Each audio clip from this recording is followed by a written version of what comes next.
Assalamu alaikum. Good morning, everyone, especially our esteemed VIP guest speakers. We are deeply honored that you are here with us today.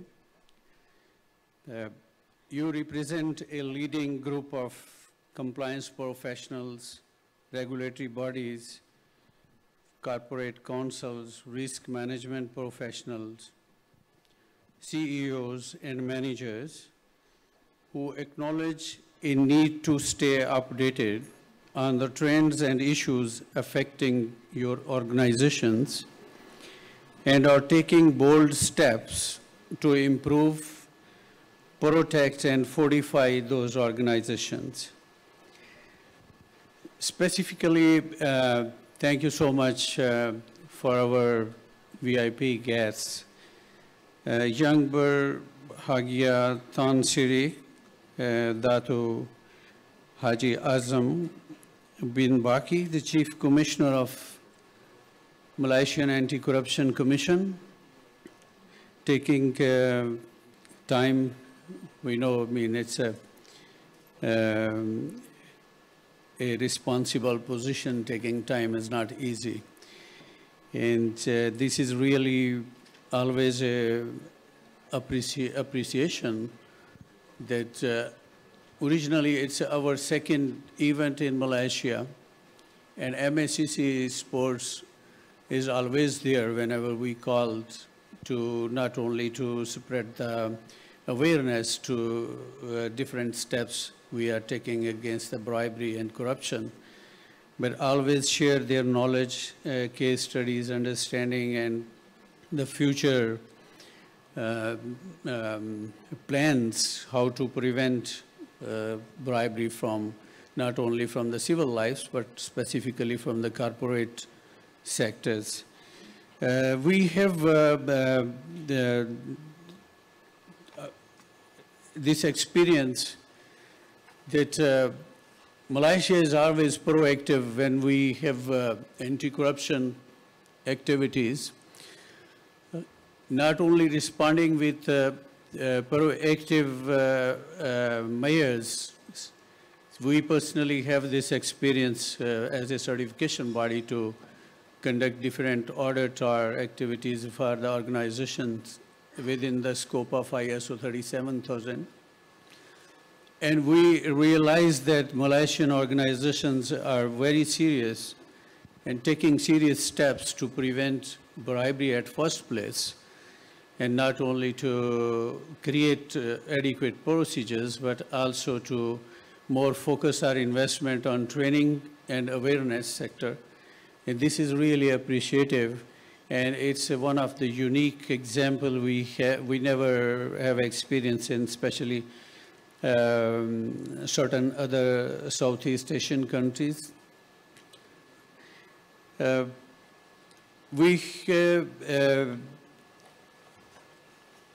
We know it's when we speak about corruption, it's a moving target. So it's not easy to curb corruption when it's come to an organized crime, organized financial crime, especially. And support from regulatory bodies, law enforcement agencies needs to be there for the private sector, not to only to encourage them, but also to provide them necessary awareness or education so they can keep investing and motivating companies or businesses to improve their processes. ABEC Center of Excellence is honored to host today's summit. I find it somewhat, it's still a kind of disturbing that such anti-bribery and anti-corruption summits are still necessary in a world packed with emerging growth, evolving governments, and advanced technologies. Despite global efforts to combat the ongoing prevalence of corporate wrongdoings, international corruption continues to undermine the progress of developing nations while greatly affecting the stakeholders affiliated with offending organizations. But as our industry faces an uphill battle against worldwide bribery and corruption, various world bodies continue to work together to provide widely accepted standards, tools, systems, and best practices that foster and encourage openness and transparency at every management level throughout the supply chain specifically. As we know, in October 2016, one of those world bodies, the ISO, International Organization of Standardization, rolled out a new global standard for anti-bribery and anti-corruption management system, ISO 37001, which has established and has accepted set of measures to prevent and detect bribery.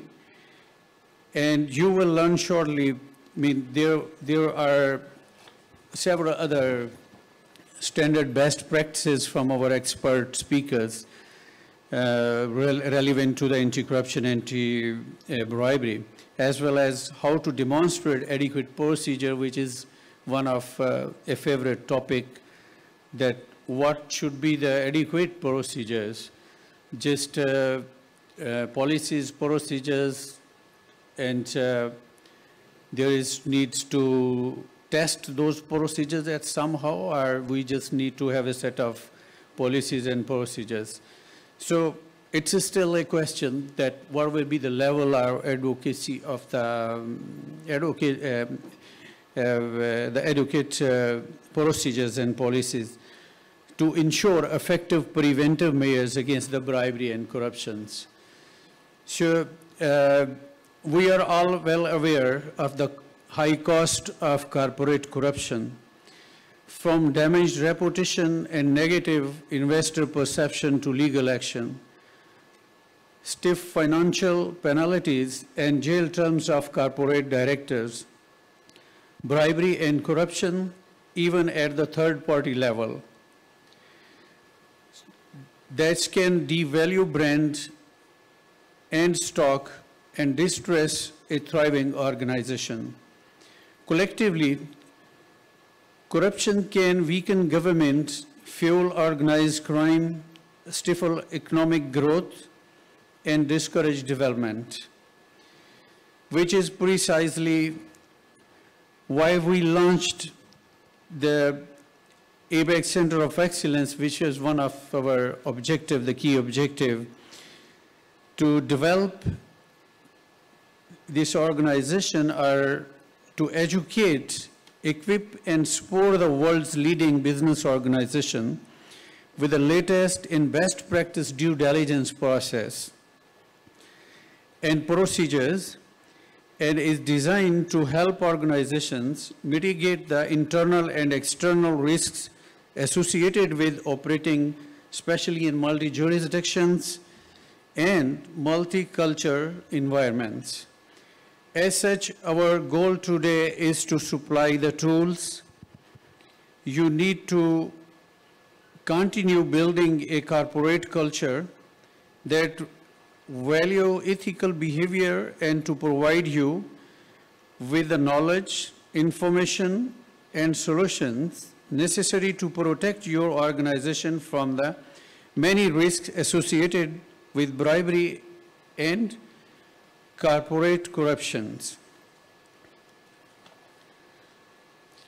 To that end, we have assembled a valued group of global and domestic industry experts who will address important and vital topics in the area of business wrongdoings, corporate liability resulting in corruption, business integrity, and the many ways in which these issues and challenges are being exposed and addressed right here in Malaysia.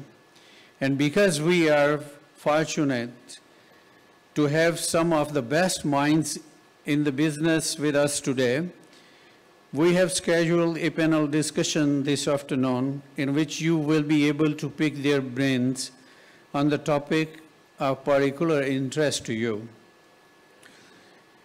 I would like to extend sincere thanks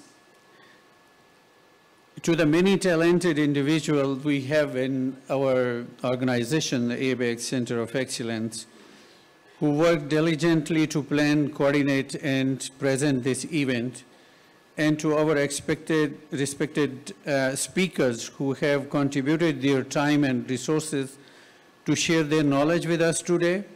And finally, I would like to thank you, all of you, attending and participating this event. Thank you so much, and have a great day ahead. Thank you so much, Mr. Zafar, for sharing with us and setting the tone for this event. And now, ladies and gentlemen, it is with the utmost pleasure that we extend our invitation to our guest of honor to deliver his keynote speech and officially inaugurate our event. So now, ladies and gentlemen, please join me in welcoming the Chief Commissioner of Malaysian Anti-Corruption Commission MACC yang berbahagia Tan Sri Dato' Sri Panglima Haji Azam bin Baki.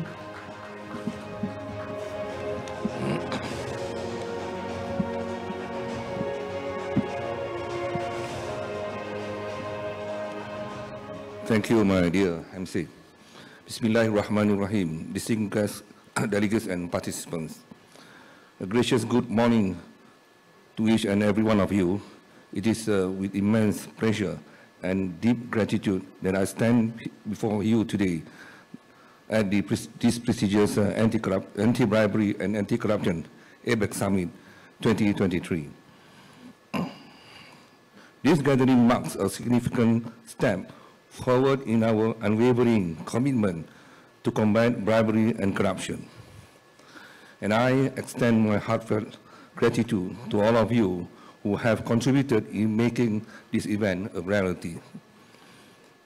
As we have delved into the profound topic given to me, effective corporate liability provisions for bribery and corruption, I am reminded of a beloved Malaysian proverb, kerana nila setitik rosak susu belanga.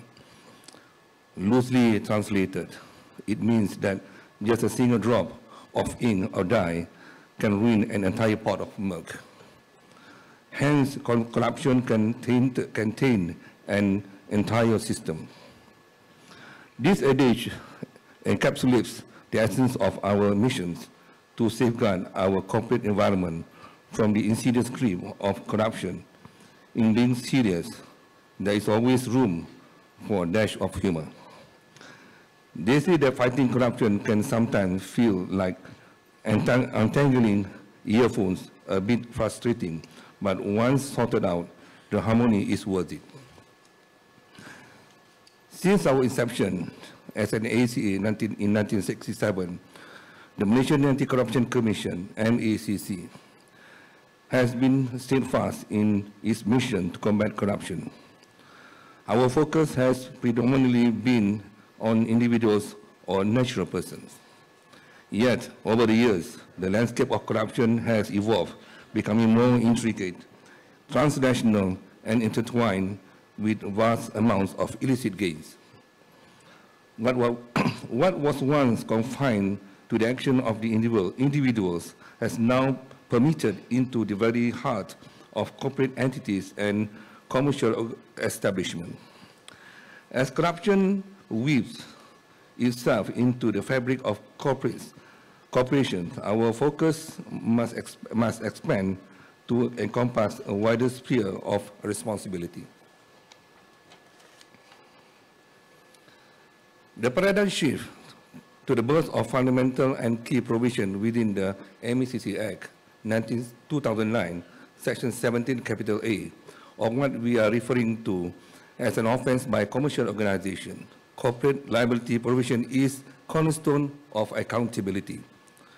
Much like the keystone in an arc, it supports the entire structure of ethical conduct within the organization. The 5th of April 2018 marked a watershed moment. The Malaysian Parliament, in its wisdom, approved a groundbreaking provision and amendment of the MACC Act 2009.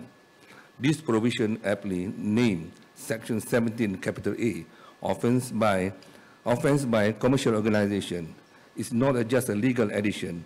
It is a declaration of our commitment to accountability and transparency. It mirrors Section 7 of the UK Bribery Act 2010 and fulfills international obligation enshrined in Article 26 of the United Convention Against Corruption, or UNCAC. The emergence of corruption within the realm of corporate entities necessitates a paradigm shift in our approach. We are no longer dealing solely with the actions of the individuals, and now we are navigating the intricate web of corporate involvement in corrupt practices. The introduction of this provision signifies our unwavering commitment to embrace change for the betterment of our society and business environment. Ladies and gentlemen, this is not just about legalists. It is about igniting a culture shift. Section 7, capital A, is not merely a clause. It is a clarion call for corporations to step into the realm of responsibility. It demands that organizations take an active role in preventing corruption within their realms.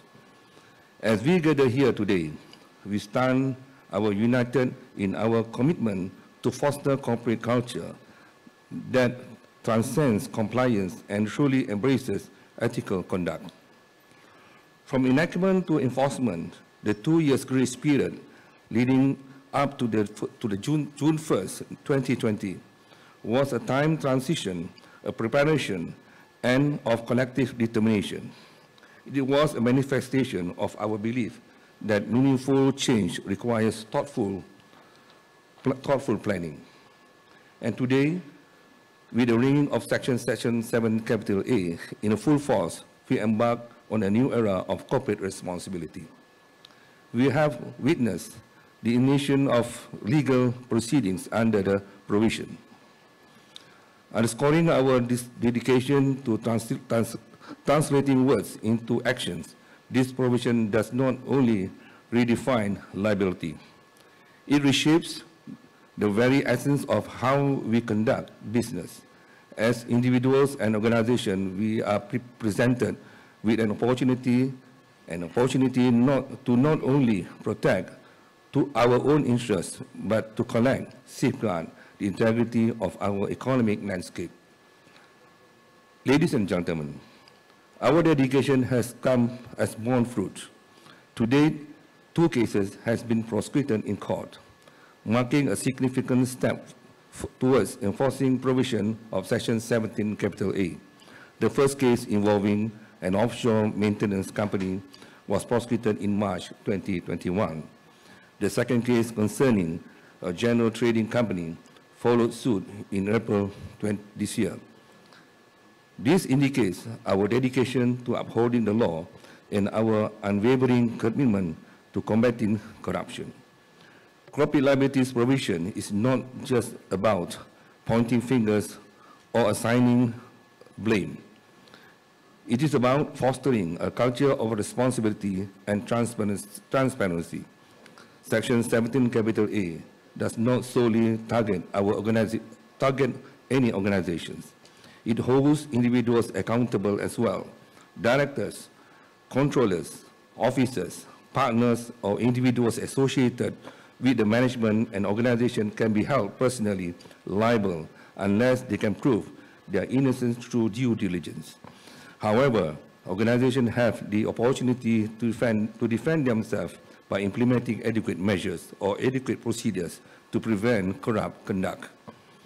In navigating this uncharted territory, our endeavor to fortify corporate integrity goes beyond legislative measures. The Prime Minister's Department has issued guidelines on adequate procedures. These guidelines not only assist organizations in implementing anti-corruption measures, but also reflects a collaborative effort towards a corruption-free future.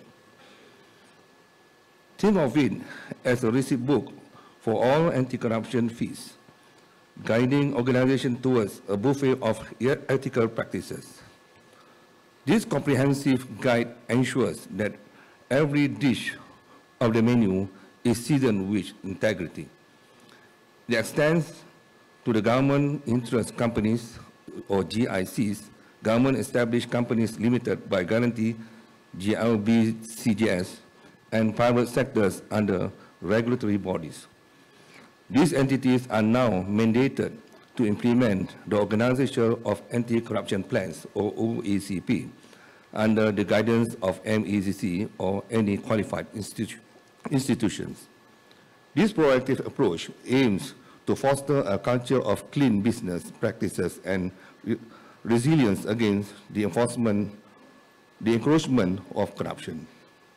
In the realm of effective corporate liability provision for bribery and corruption, we are essentially charting a path towards accountability.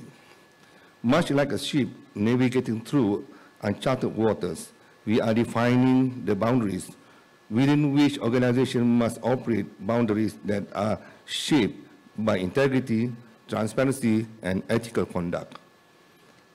There is a Malay proverb again, I can see here, that encapsulates this sentiment. Ada batasnya, ada hukumnya, which translate loosely, there are limits, there are rules.